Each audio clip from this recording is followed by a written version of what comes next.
Good evening, folks. My name's Gary Tucker, and this is Tuck Talk number 6. I've talked about a number of really serious topics lately, and we're going to lighten it up tonight. And I'm going to tell you about the time I made $1 million and my favorite heart attack story. So here we go. Around 2002, my life had bottomed out, and I found myself working for minimum wage on the midnight shift, and I was in Georgetown, Ontario. And it so happened that I took a beautiful husky for a walk in one of the local parks. And upon doing so, I discovered a beautiful blonde woman who was also walking a husky. Well, it seemed natural that we should walk our dogs together, and I proposed as much to her, and she accepted. We enjoyed each other's company, and we began to walk our dogs together on a daily basis and engage in long conversations together. During one such walk, I happened to say, "Do you know what I would do if I wanted to make $1 million?" And she said to me, "No, what?" And I said, "Well, I would form a company that would be a placement agency that's not a placement agency, and a union that's not a union. And we would cater specifically to welders and fitters. And all the welders and fitters who needed a job would come to me to see what was available. And all of the companies in Ontario that needed to hire welders with specific skills, they would come to me to see what welders were available." You see, I knew the language. I knew the difference between TIG welding, stick welding, MIG welding, flux core welding, metal core welding. And I was familiar with the nuances that were necessary to weld the various metals, your carbon steels, your stainless steels, your aluminums. And not too many people are. So your typical placement agency does a horrible job at supplying companies with welders because they don't understand the language.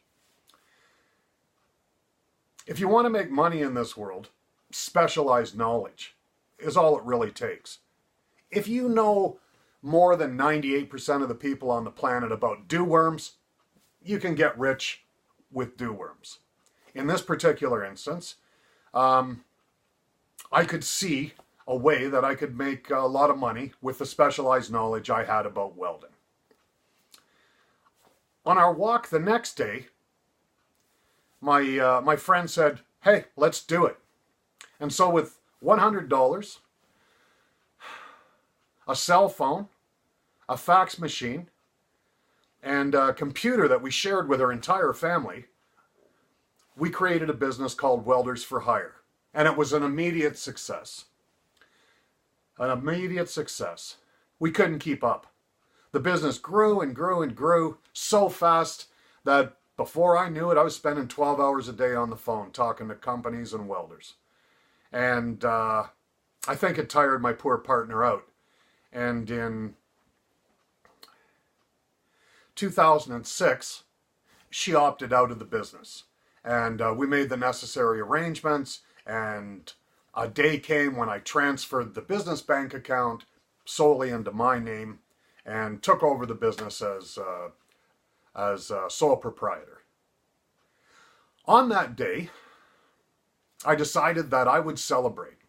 And I decided that I was going to go to a casino and do some gambling, have a few drinks. So I phoned up a taxi, and the taxi came to my home in Georgetown, picked me up in my driveway.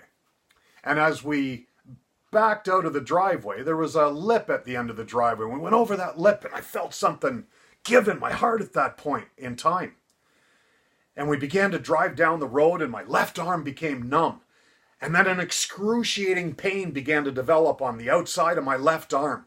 And my left hand was just tingling, and the whole thing just felt dead.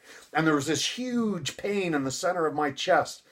And then the sweat began. And within seconds, my shirt was wringing wet, and water was pouring off of my face, and I was becoming extremely nauseous. And I thought I was going to toss my cookies. And I said to the cab driver, "Forget the casino, take me to the hospital, I'm having a heart attack." Now, up to this time, I'd never had a heart attack before, but anything I'd ever read seemed to be manifesting in my body at that moment. And so, within 2 minutes, we arrived at the Georgetown Hospital, And they concluded that, yes, indeed, I was having a heart attack. They pumped me full of clot busters, decided that they were incapable of handling the situation, threw me back in an ambulance and rushed me down to Trillium Hospital in Mississauga, where they managed to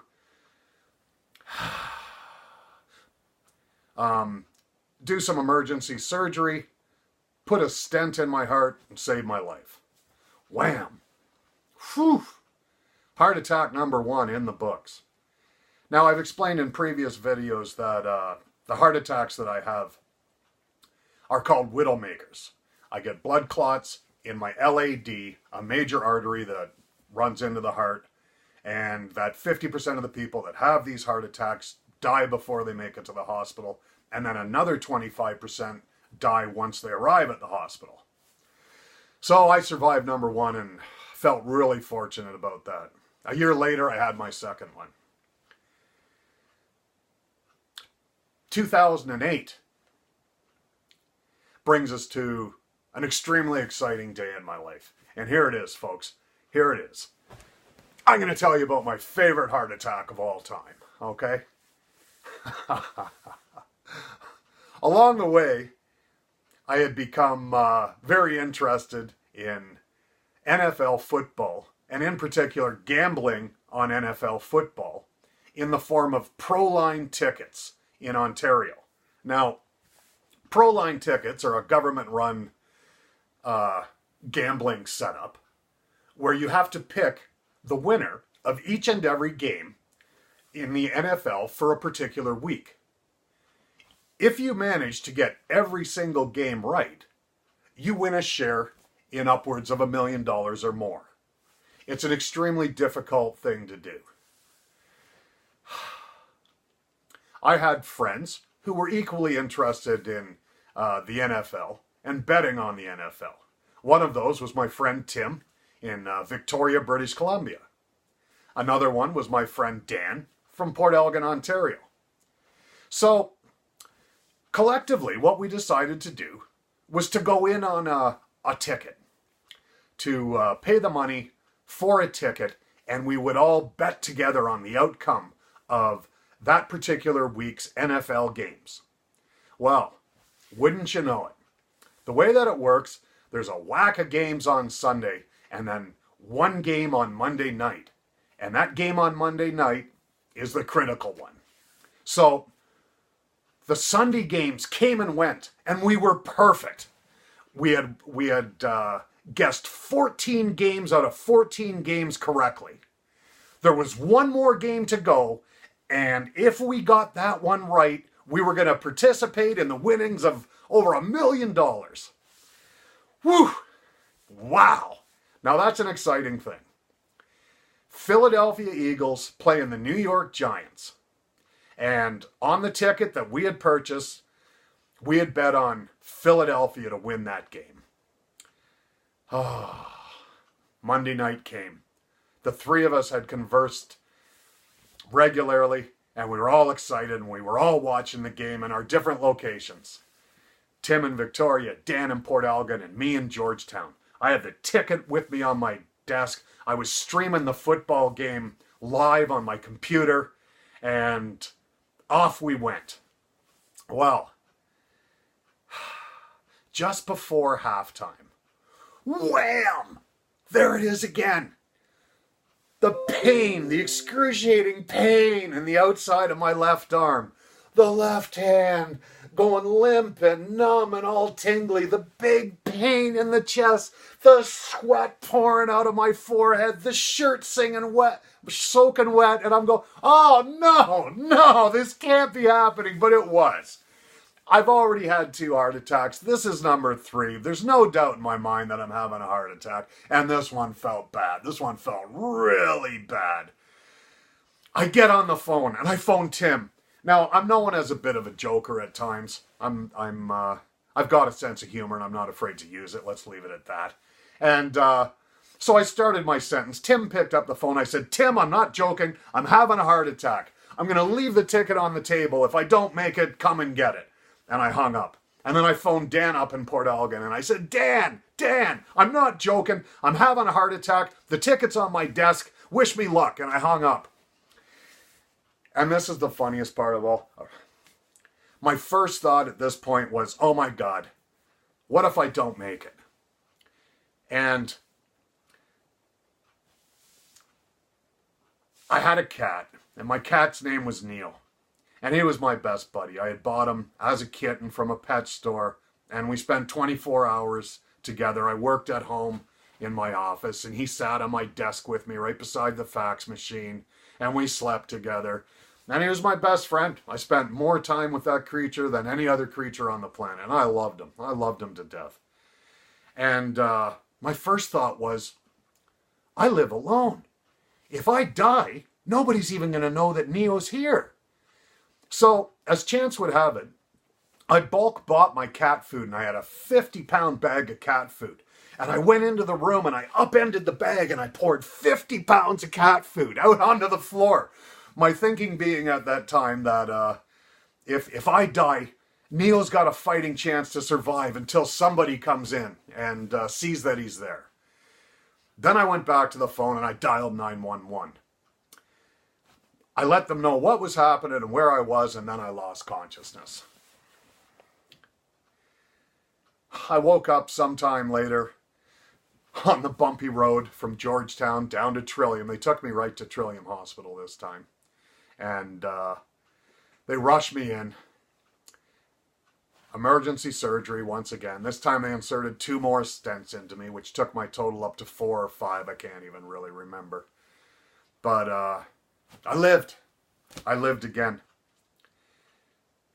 When I contacted Tim and Dan, I learned that Philadelphia, our chosen team, had lost the game. Wow. I don't know. How do you look at a day like that? Is it a good day because I lived, or is it a bad day because we came one game away from winning $1 million? You know, I think I got to look at it both ways. They're both true. Maybe that's the definition of a paradox, you know? 2 statements that seem to be absolutely opposed to one another, and yet they're both simultaneously true. It was a horrible day, and it was a great day.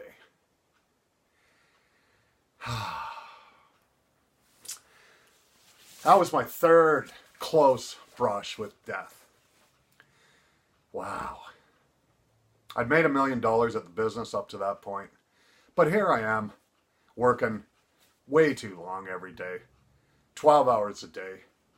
At the end of the day, I'd be exhausted, and I didn't feel like cooking, so I'd order up a large pizza and half a dozen Pepsis, and I'd drink them all, and I'd eat the pizza when it arrived, and it wasn't helping me much in terms of not having heart attacks.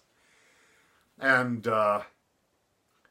in my mind, it seemed inevitable that I was going to die quite quickly. And I suppose it brought out a spiritual dimension to myself in wondering what was going to come next, with the inevitability of death seemingly right there. And I became what one could call a psychonaut.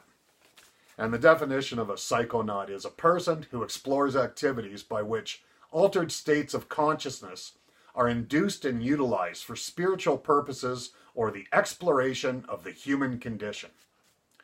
And I'm going to leave you with that today, and tease you with the fact that my next video, Tuck Talk number 7, is going to share with you some fascinating psychonaut experiences that I had that took me back to the beginning of time. And we'll save that for another day. Thanks a lot for listening, folks. Hope you're having a great night. Bye for now.